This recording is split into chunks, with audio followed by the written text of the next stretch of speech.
we have these other reports. I believe Yaqubi, for example, includes a tradition that Bahrain, at least Bahrain, maybe Yemen, are mentioned. But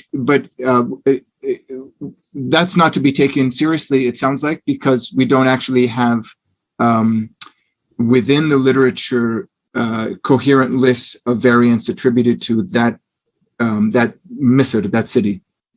Yeah, that's a good observation. So I think the earliest person to mention Bahrain and Yemen is actually Abu Hythem Sidky. So he's also a 3rd century Hijri scholar. So the way I like to think about it is this, and it does bring up the question of, like, not all reports are created alike. So you can't, look at every report and take it at face value and weight it the same. And say, well, there was a report that mentions 7 cities, one that mentions 5, etc. And that's something I do a little bit of in my paper. So a couple of points to make. So number one, from a sort of a historical critical perspective, if we want to reconstruct what happens from material evidence, what we have are manuscripts. And we can only go as far as the manuscripts allow us to go. And the manuscripts simply do not admit more than 4 archetypal codices. Right. So that's the key point. So whether or not a manuscript, I mean, certainly we have manuscripts recovered from Sana'a, Yemen, which you alluded to earlier in the conversation. So there were Qur'ans in Yemen. I'm sure there were in Bahrain. But how do they relate? Did Uthman, order copies to be made? Were they part of the original copies? Perhaps he sent some originally to the garrison cities, as you mentioned. By the way, Hims was a major garrison city early on, prior to the rise of Damascus, which I think I do mention, and it sort of plays into why I think that Uthman sent the Mus'haf to Hims as opposed to Damascus.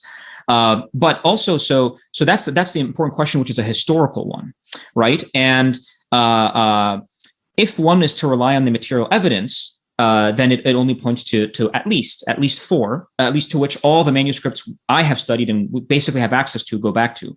But the other aspect is we don't have lists of variants of the Bahrain Quran or of the Yemen one, but we do of the Meccan one. And what's very interesting, and this is that the earliest reports we have, so we have one in Kitab al-Masahif that goes back to Hamza Zayyat, so he's one of the 7 and the 10 canonical readers, and we have al-Dānī. So even though al-Dānī, I'll put it this way, even though al-Dānī documents variants from 5 regional codices, he insists, including Mecca, right. He insists there are only 4 that Uthman sent.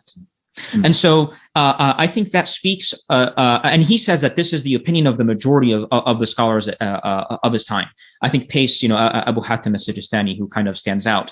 And so to me, that along with sort of the report from Hamza and other factors allow me to sort of say that the reports that do mention 7, and even later on, so much later on, more people seem to converge towards 5. They don't carry as much weight as the report that mentioned 4.